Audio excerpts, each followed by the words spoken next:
Hello, welcome to another episode of Comic Tutorials in our web development with C Sharp and ASP.NET framework. Without much ado, we are going to continue from where we started. We are to design now a registration form with ASP.NET, and we are going to store it into our SQL Server database that we've created already. So without much ado, this is a simple registration form and a sample of what you're going to do. And afterwards, we are going to store the data that will be populated into this particular form into our SQL Server database that we've created already. So without much ado, we are going to start with the designing of the interface. So I've opened my Visual Studio already. So to add a new form, and here we are going to add a registration form. So as we did earlier on from our previous videos, we right click on the name of the project, then we click on add new, add, then we select new item, and here we are going to add a web form. So we click on web, then we select web form, then we come to the name field, then we make sure we maintain the extension over there, but we clear off the name of the particular form that is there, but we have to maintain the .aspx extension. So I've got to add a form name. So the form name that I'm going to add is register. After typing the name whilst maintaining .aspx extension, I've got to click on add or press enter on the keyboard for it to create my form for me. And there you go, it has opened or created my form and it has been added to the solution explorer. And you see you have register.aspx and I have my form. So without much ado, I'll just add a title to my title tag over here, and here I'm going to add a registration form as the title of my form, and I've saved it. So let me switch to the design field, and here I'm going to design, as I showed you earlier on, we are going to design this simple interface. That much I do, let's get started. So I'll just open my toolbox, but before I create the form or start with the designing, I've got to maintain some form of layout. So I've got to use a container, and the container that I'm going to use, either I'll use a panel or a table, but I prefer the use of a table. So I'll click on, I'll just insert my table into my form. So I'll just come to the menu and select table, then I'll select insert table. Then how many rows and columns do I want for my table? And here columns means that those that are horizontal, and the rows means those that are horizontal, and the columns are those that are vertical. So I just need 5 rows, and I think 2 columns will be okay for me, since I'll be adding these elements into my form. I think 5 rows and 2 columns will be okay for me. So after specifying the rows and columns, I'll just click on OK. So after clicking on OK, I've added the 5 rows and the 2 columns for me successfully. So we are good to go. So before I start, I've got to add my labels to describe my form. So for the first label that I'm going to add will be for the username. So it has been added for me. And the second one too will be for the password. The last one also be for the full name. And 1, 2, 3, 4. We are good to go. I've added my 4 labels successfully. Let me just add my text box as well.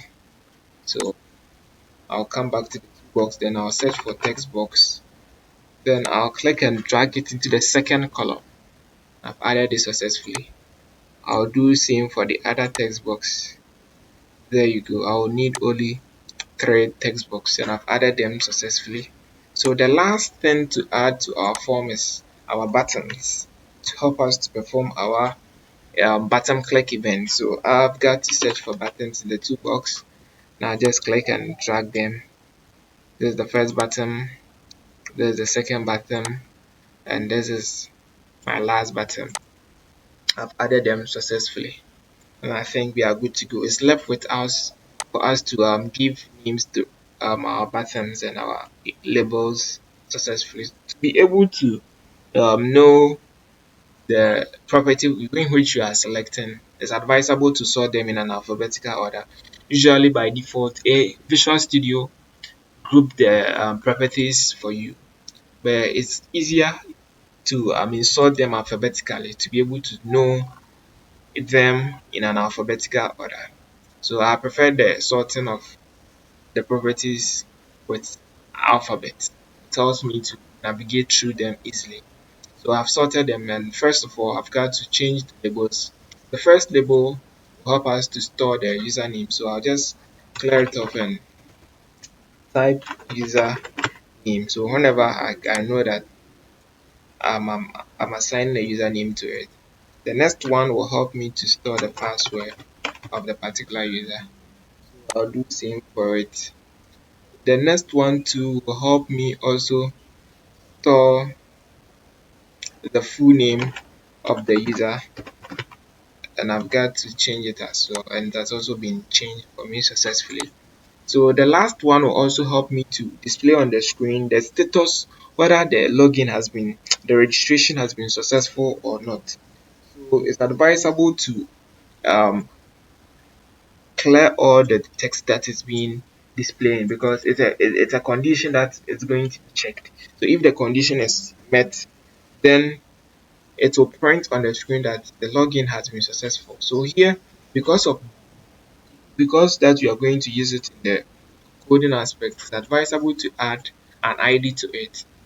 And this particular ID, I'm adhering to a naming convention. So for labels, it's advisable to use the naming convention, that's the prefix LBL, then add the name of the identifier. So LBL status will be for my text box, and it has been added successfully. Note that this will not appear on the screen at our first running of the program unless the condition that we are program it is met. That's when this particular text box, this particular label will be populated with data.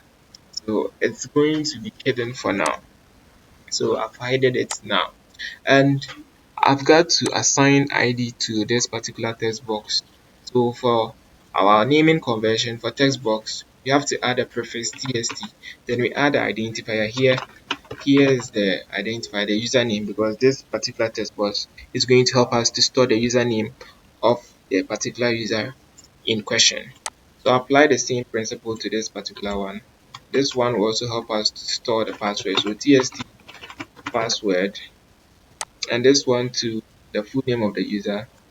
So tst username,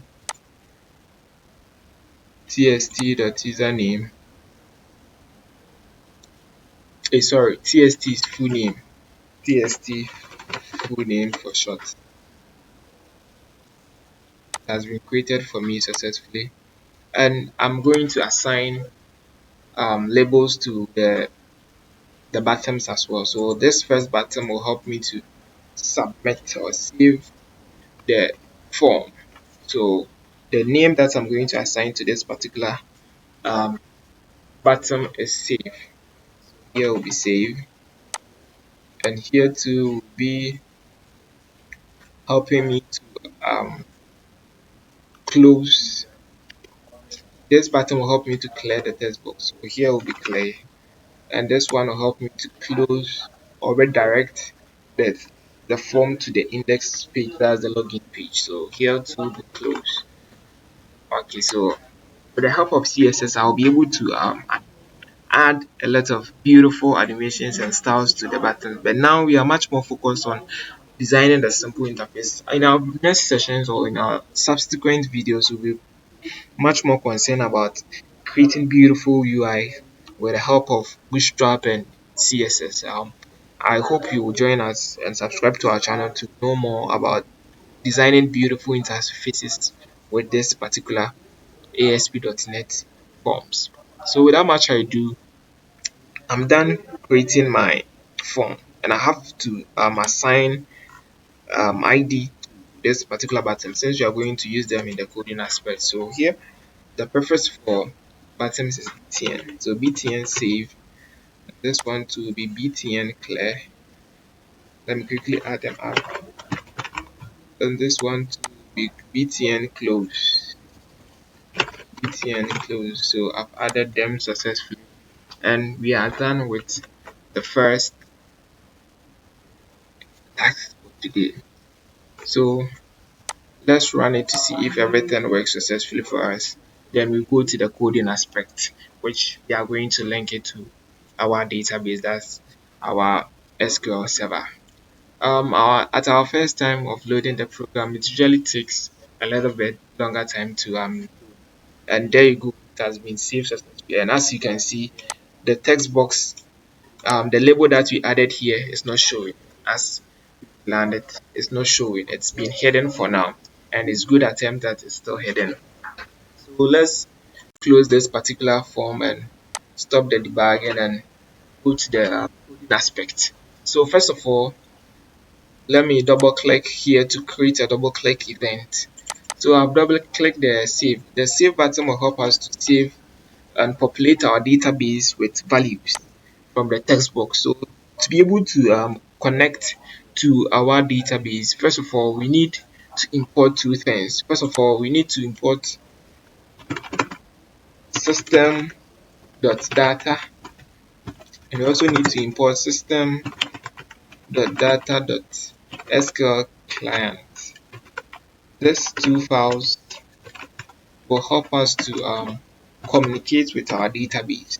So after importing these two files, I've got to create the connection with my database. So to be able to connect to my database, I've got to come to this particular window. Then I'll go to the Server Explorer. If you don't see the Server Explorer here, don't worry at all. All you got to do is to come to the window, then you click on Reset Windows Layout, then you click on Yes. It will reset every layout that you are seeing here to the default. So therefore, you'll be able to see the Server Explorer. So then now our Server Explorer is now showing. So first of all, we've got to connect to our database. So to be able to connect to our database, we will click on this particular icon that is connect to database. We click on it, and as I told you earlier on, we are using SQL, Microsoft SQL Server. So you specify that you are using Microsoft SQL Server. You can also use MySQL, which you are going to use some for sure to create the database. But now we are using Microsoft SQL Server, and you are using MSSMS Studio to do that. And I've already created my database already. So I'll just switch back to my server, then I'll click on connect, then I'll select database engine, then I'll copy my server name, then paste it here.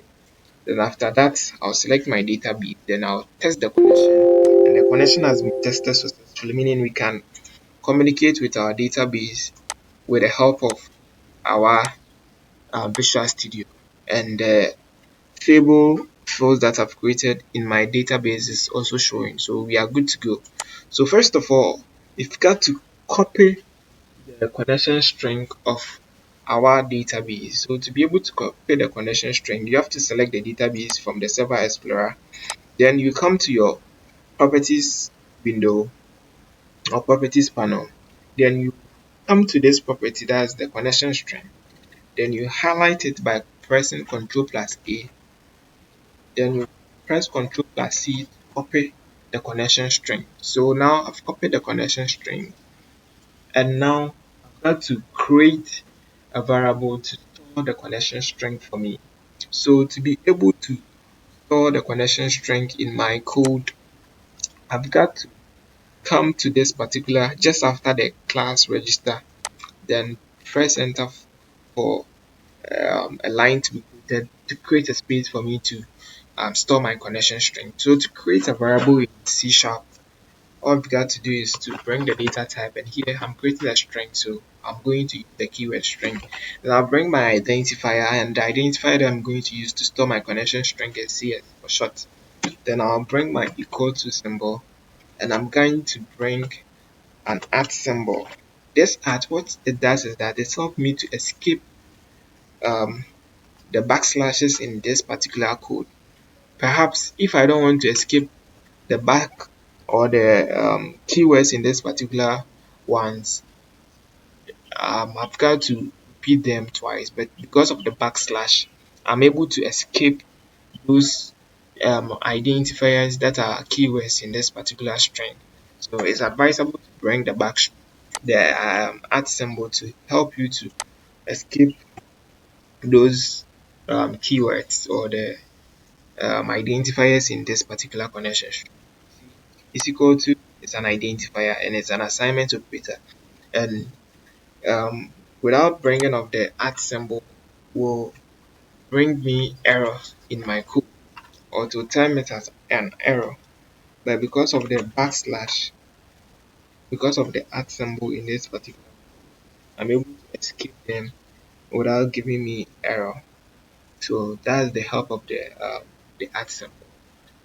So now we are done creating with um, our connection string. So we come back to our button click event, and here is we are clicking on this particular button to be able to populate our database with values. And whenever the user clicks on save, it's going to take every value that the user enters in this particular text, whether the username, the password, and the full name, and it's going to populate it into our database. That's our relational database here. So you've got to code it in such a way that it will be able to do exactly what you want it to do. So first of all, I'm going to use this keyword using SQL connection. Then I'll create an instance of the SQL connection to be to help me to communicate with my database. So I'm creating an instance and I'm passing an argument of the connection string into my instance that I've created. So I've created an object of the connection string with the name con, and I've passed in an argument that the CS, it accepts an argument of the connection string. So I've passed this particular connection string into this particular SQL connection to help me establish the connection. And I use this particular keyword using because it will help me to dispose the connection after it has been utilized. So with the help of the using statement, it ensures that the connection object is being properly disposed after its usage. So afterwards, I'm now going to enter the values that I'm going to use inside my braces over here. So first of all, I've got to open the connection. So con.open, I'll call the open method in the con. Then I will start by creating another instance of the SQL command. And the SQL command will help me perform an insertion statement or insertion query. So first of all, I've got to create the instance of the connection command, the SQL command. So I'll type SQL command, then typing SQL command, I'll give it an identifier CMD, then I'll bring new SQL command. Then this particular um, instance I've created is also taking two arguments. One will be for the query, and one will also be for the con, that's the connection. So this particular SQL command takes care of two arguments. First of all, the query has to come here, and here we want to perform an insertion query. You see, SQL has four main queries. That's the root, and now because we are performing an insertion, we are creating a command. We are creating something into the database. So we are using what the insert query to populate our database. So the insert query will come over here. So to be able to populate our database with value, we have to create an insert query. So I'll bring my keyword insert into, then I'll bring the database name, that's the table name, and here the name that we are going to use for our table is login. So I'll just type insert into login. Then I'll bring the fields. Which fields do you want to insert in? And I have what we call username, and I also have what we call password, and I also have what we call um, full name, which I think I did it F name. Sure, I did it F name. And we didn't add the ID because it's being populated by our database itself. It's a primary key, and we set it in such a way that it will be populated by our database itself. So insert into login, then you bring the name of the fields. And here we have three fields, that's the username, the password, and the F name for the full name. Then which values do you want to insert into our database? We bring that particular values as well. So insert into table name, then the column fields, then we bring the values as well. And here, because of good programming practices, it's advisable to use a parameterized insect query. So we are going to use a parameterized insect query. And what this parameterized insect query does is that it helps us to store our values into a parameter or a placeholder. So here we are going to create our placeholder. We are going to specify an identifier which will help us to store the values temporarily from our text box. This helps to prevent SQL injection attacks, and it's very good to adopt this particular programming practices. So insert into user, insert into user, then you bring your comma, then you bring another at symbol, insert into user, another at symbol, then the next one is what? Password. So I'll just bring password. I'll maintain pass for short. Then another parameter, that's the name. So that one will also be um name for short, F name for short. So I've created the parameters successfully. So this helped me to store the values into this particular parameter. So the username corresponds with this particular parameter, the user, and the password also corresponds with this particular parameter, that's the pass, and the F name also corresponds with this particular parameter, that's the F name. They store the values temporarily, and it helps to prevent SQL injection attacks. So now we've done writing our query, and we've also passed the con argument into our SQL command. And our SQL command is going to execute, and it will help us to populate our database with values.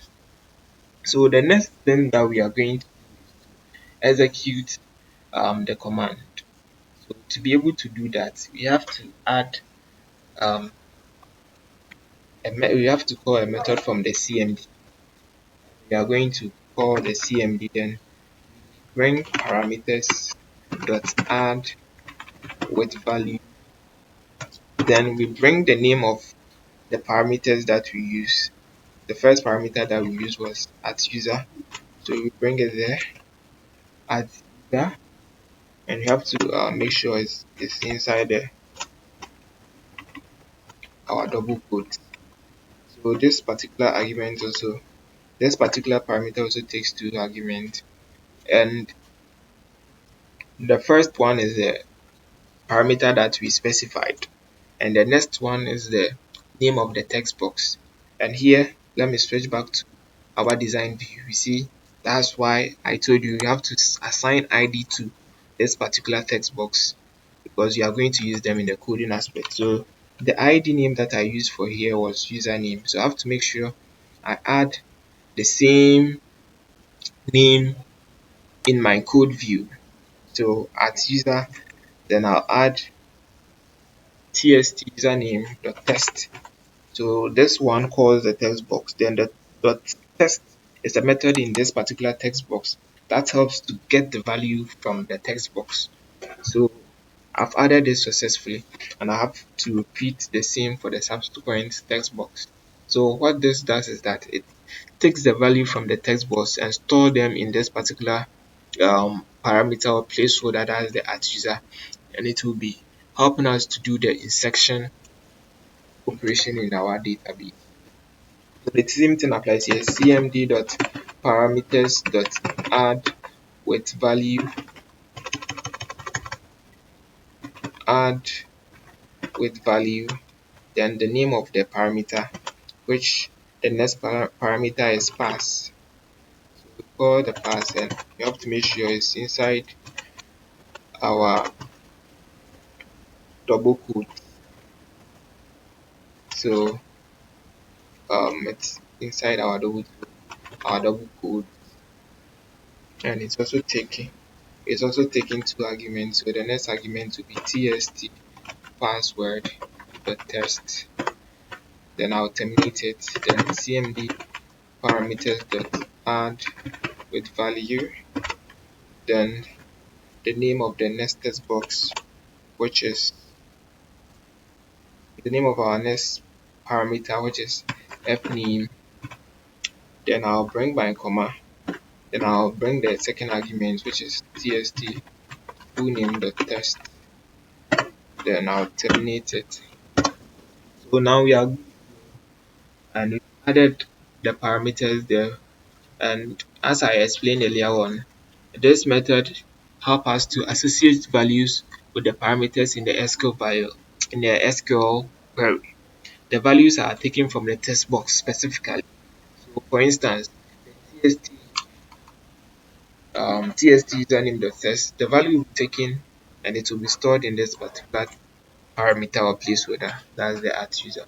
So moving on to the next thing on our list, you've got to create a non-query, because the non-query will help us to execute the command. So we've got to create a variable to help us to store the non-query. So for instance, I'm going to create a variable x which will help us to store the non-query command, and I'm going to assign the variable x to this particular method in the non-query in our cmd, that's the SQL command. So cmd dot execute non-query, then I'll bring my parenthesis, then I'll terminate. So the value that the execute non-query will get will be assigned to the x variable. I'll explain it further as time goes on. So let me write the next line of code for us to see what actually we are doing. So I'm creating that if condition, and this will help us check to see if s is greater than 0.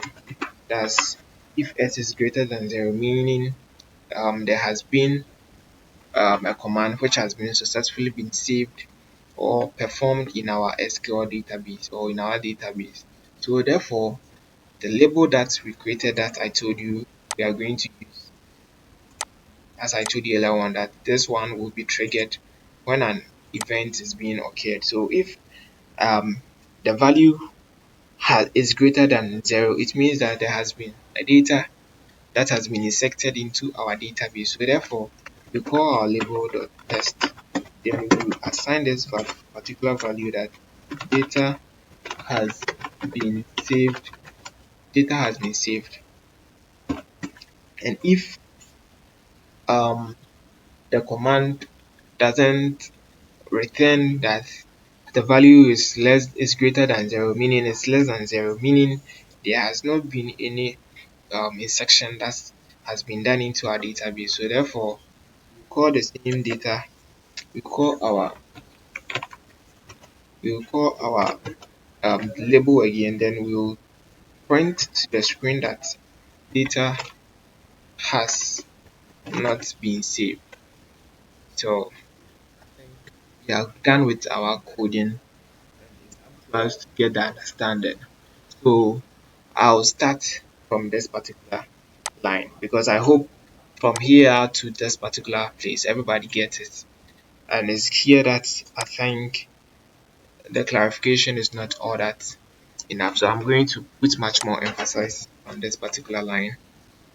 So what this particular line of code does is that it is creating a variable named x, an integer variable named x, and it's assigning it to this particular method in the SQL command, that is the execute non-query. You see, SQL help us to perform create, read, update, and delete command, and we have select command. Select command is a query command which return data, but this particular insertion, deleting and updating command, they don't return any value from our database to us. It just help us to insert something, help us to update something, it help us to delete something, but it doesn't return any values to us.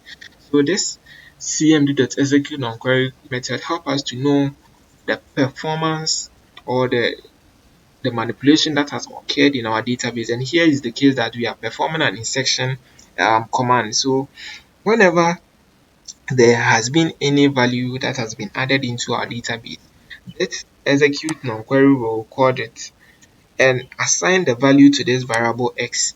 So after assigning it to this variable x, it will come to this particular boolean expression, that is the if statement, and it will check to see if the value that has been assigned is greater than 0. If it is greater than 0, it means that there has been an insertion command or a query that has been successfully been executed. Therefore, it will print to the screen that, hey user, your data has been saved successfully. And if this particular x, that is the execute non-query, doesn't return any value, which will term as is less than 0, it means that there hasn't been any crude, that's there hasn't been any insertion operation that has been occurred in our database. It will print to the screen that, hey user, your data has not been saved, so you got to try it again. So this is the meaning of this particular line of code, and I hope you get it. So first of all, let's save it and run it to see how things go over there.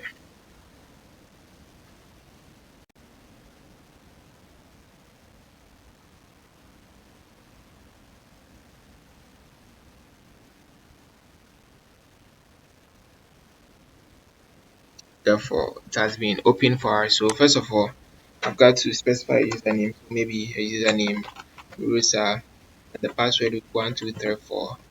Then the full name will be Rose. Rose. The full name will be Rose Ampedu.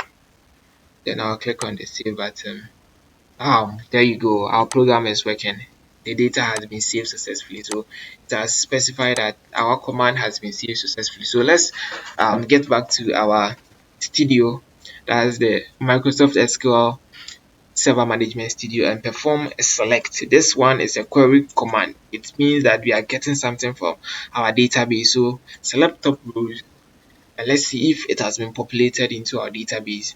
Within split second, it executes and returns our values for us, and you see our first user has been successfully been registered into our database. That's the user with ID1, or the username Rosa, and the password so and so, and the full name of Rosa Ampedu has been saved for us into our database, meaning our program is running successfully.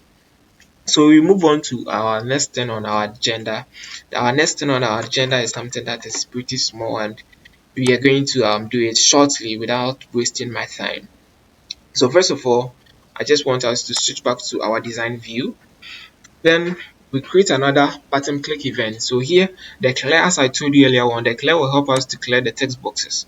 So I just create a double click event and I created it successfully. So whatever this particular text box, whatever this particular button is going to do is that it's going to clear our text box. So first of all, I've got to call all the text boxes. Then I'll call the method test function, our method.test. This help us to get the test in this particular text box. Then I'll assign it an empty an empty braces, an empty double. It means that it should take the text box and it should bring the values that is in the text box. Then you should assign it to an empty string. So I hope this is kind of pretty cool to understand. So I'll just apply the same thing to our subsequent text box. So tst password dot text, and I'll create it to an empty value. Then our last text box, that's the tst username dot text, and I'll assign it to an empty username. Then I'll save, and I think that has been saved successfully. And I just want us to finish with the last thing that is on our agenda, that's to the close button. The close button will help us to send our form, our registration form to our login form. So all we've got to do is to redirect this particular registration form to our login form. So there's our login form. So we are redirecting the user from the registration form to our login form whenever the close button is being clicked. So to do that, you got to call a particular function or a method that helps us to do that. And that particular function is called response.redirect. Then we pass in an argument which accepts only strings. So the string should be in this particular form, it should be in double quotes. Then we come here and get the name of our form, which is what, login.aspx. So it's advisable to keep the extension. So login.aspx. Then you do what, you terminate it. So I think we are good to go, and let's execute our form to see how things go.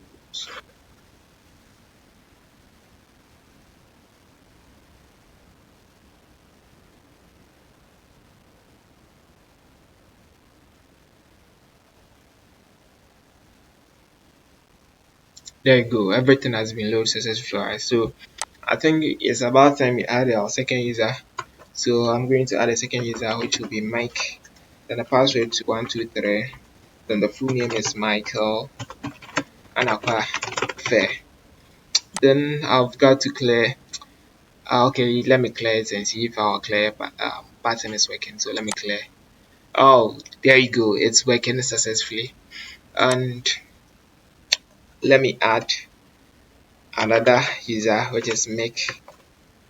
And use the password 123, the full name Michael Anakwa Offer. Then let me save it.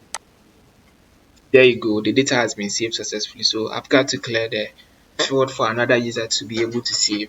So I've got to press the clear button. There you go, it works. Then when we click on this particular close button, it should send us to the login page for us to be able to log in into our system. So before I do that, I want us to add another user, which the username will be Christy. Then the password will be 1234. Then the full name will be Christiana Owusu. Then I will save it. There you go, it has been saved. Let me clear. There you go, it has been saved. So I'll click on the close button to close it, and it has sent us to the login page. So I'm going to log in with Christy, then the password 1234, then press on OK, and you see it has logged us into the user account successfully. It has indicated that the login has been successful. It means that our program is functional and everything is working. Thank you for watching this episode of Comic Tutorials. Kindly share, like, and subscribe for more tutorials. We are going to in our subsequent videos we are going to learn how to use CSS, and our most beautiful framework we're going to use is the bootstrap. We are going to learn how to do a lot of bootstrapping with a lot of flexbox. So I mean, stay tuned for more tutorials, and you're going to enjoy learning ASP.NET with Mike.